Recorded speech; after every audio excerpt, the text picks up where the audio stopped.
More on the presidential election in the United States now then, as both sides have held major rallies overnight. But Kamala Harris is threatened to be overshadowed by footage of President Biden describing Donald Trump supporters as garbage. The White House has claimed he was misunderstood.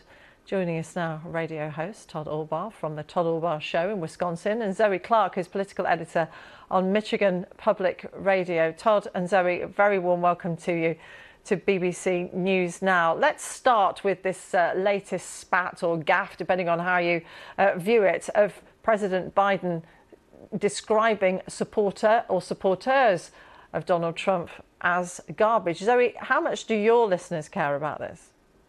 Yeah, I mean, certainly let's talk the politics. This is not something that the Harris campaign wanted to have to deal with, particularly in light of what many were saying was quite the speech that she gave in Washington, D.C. the night before, right? This sort of took the headlines away.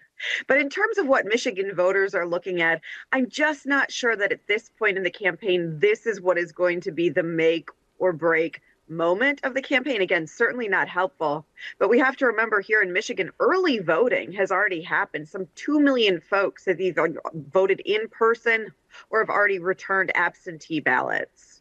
What about in your part of the United States? How influential, how problematic might these comments by President Biden be, do you think, Todd?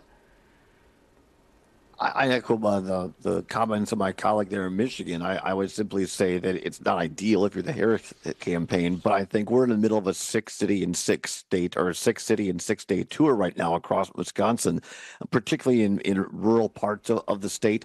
I haven't heard it, the last 4 or 24 hours since this broke. Nobody's brought it up to me. So I think that folks like us like to talk about it a lot. I'm not sure if it matters to the everyday voter. I think people are more just clicking off the television, the radio ads, and trying to just listen to their heart and to their mind and vote who they think is going to be the best for the country. What sort of issues are they telling you matter to them in Wisconsin, Todd? The remarkable thing is that we were at a little town called Viroqua, 5,000 people, a little coffee shop yesterday. And people said, we just want people to start working together again and get along and actually get something done. You don't hear a lot about the big issues. Nobody's coming up to me and saying, oh, my gosh, there's an undocumented immigration problem here in Southwest Wisconsin. Nobody says that.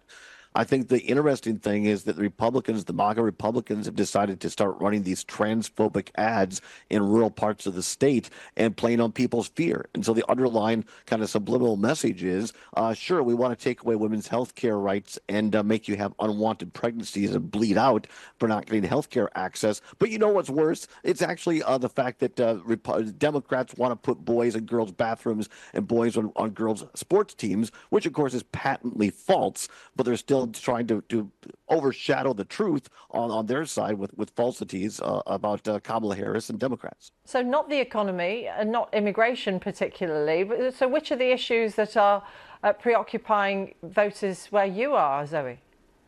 Sure. I mean, to that point, I think one thing that I think everyone can agree on is that they're ready for this to be done, particularly the advertisements. If you are in a swing state like Wisconsin or Michigan, that is basically all you are hearing. That is all you are seeing. But here in Michigan, abortion for Democrats has really been top of mind since the Dobbs decision.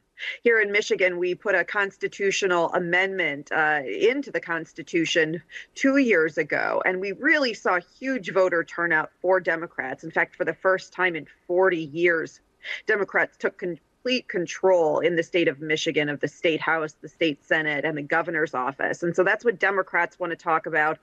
Republicans want to talk about immigration. They're tying crime and safety to immigration. But again, a lot of voters, the pocketbook issues, right? The economy, the price of things, inflation. I think it's one of the reasons that Kamala Harris, in that speech last night in D.C., the vice president really talked about this sort of opportunity economy and the cost of things. That's what she needs to do in these final days if she's going after sort of persuadable voters. That and what her campaign sees as sort of the threat to democracy of former President Donald Trump. But Zoe, if people haven't already decided who they're going to vote for, how likely are they to bother to vote at all? That is the $1 million question. And I have talked to political analysts and consultants and campaigns themselves, right? And that is the question. Like, if you still do not know what you're going to do, is it really going to be a vote between Kamala Harris and Donald Trump, or is it going to be a vote between, just sitting on your couch that day and actually turning out? And, anyone who says that they know at this point does not know. We have to wait till next week to see. Todd, we must be clear here that you're a former Republican dedicated to defeating Trump. So how surprised are you that he's managed to close in on Kamala Harris in this relatively short period of time that she's been running when she started with such a good lead? Well, never underestimate the evilty of the current MAGA Republicans. And I say that as a person who was a Reagan Republican and left the party in 2011 because I saw my former party do voter suppression issues. I think that the two people in Wisconsin, at least, the two groups of people that are going to decide this election in Wisconsin, something that my colleague from the Lincoln Project, Triggy Olson, calls Dobbs dads. That's predominantly white males who like to, go shoot pheasants and like their guns that way, their hunting rifles. But they also have daughters, and just like they don't want government telling them how many shotguns to shoot pheasants, they damn well don't want the government to tell them their daughters what they can and can't do with their body. That faction, and also what we call ticket splitters in Wisconsin. 2 years ago, we had our Democratic Governor Tony Evers get reelected on the same ballot that MAGA Republican Ron Johnson got reelected to the U.S. Senate. So those are Evers-Johnson voters. Do they go for Harris or do they go for Trump? And that really is going to decide this election in Wisconsin. It's a lot subtler than we give it credit for sometimes, isn't it? Todd Allbaugh in Wisconsin and Zoe Clark in Michigan. Thank you both for your time.